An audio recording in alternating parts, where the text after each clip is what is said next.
Karibu kwenye chaneli yetu, usikie tumekuandalia nini leo. Kwanza kabisa nataka ujue kwamba Kibembe ni lugha ya toni. Na siku zote lugha ya toni, neno linakwenda kubadili sauti kutokana na lami ambazo zinawekwa juu ya herufi. Na zile lami zinapowekwa zile, ndio zinakwenda kubadili hata maana ya neno. Neno linaweza likawa moja, lakini ukisikia kwamba lina sauti tofauti, tayari hapo kunakuwa maana tofauti. Kwa hiyo kwenye lugha ya toni, usipojali na sauti, ujue kwamba unakwenda kupoteza maana kabisa ya neno. Haya maneno mawili unapoona yameandikwa namna hii, ni kwamba ni maneno mawili ambayo tayari yana sauti tofauti. Asa, asa.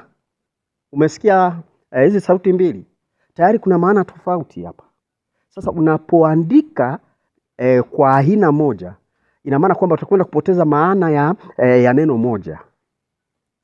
Na hili ni tatizo kubwa ambalo Wabembe wengi hawalijui. Na sisi vile tumekuja kwa ajili ya kusaidia Wabembe.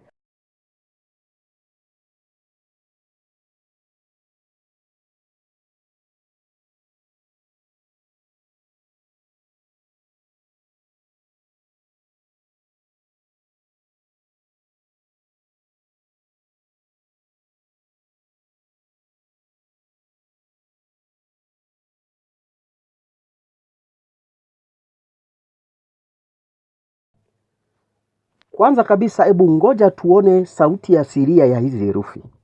Hili ndio jambo muhimu ambalo unatakiwa ufanye kabla ya kuweka lami. A, E, I, O, U. Umesikia sauti ya A? Sasa huyu hapa anaitwa asa. Asa. Sio asa, ni asa. Umesikia hapa? Hii sauti tayari inaonyesha kwamba ametoka katika ukawaida wa sauti ya A. Sababu kuliko kuwa A, kama vile tunaweza kusema asambwa.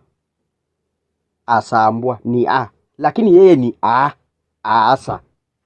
Kwa hiyo hapo tayari ameenda nje. Na anapoenda nje ya sauti ya asili, anahitaji lami moja kwa moja. Na katika Kibembe, lami ambayo inashusha sauti, ni lami inayoelekea kushoto. Ndio lami ambayo inashusha sauti. Kwa hiyo huyu tunampa lami inayoelekea kushoto. Twende wa pili sasa. Asa. Umesikia hii A? A hajapoteza sauti. A.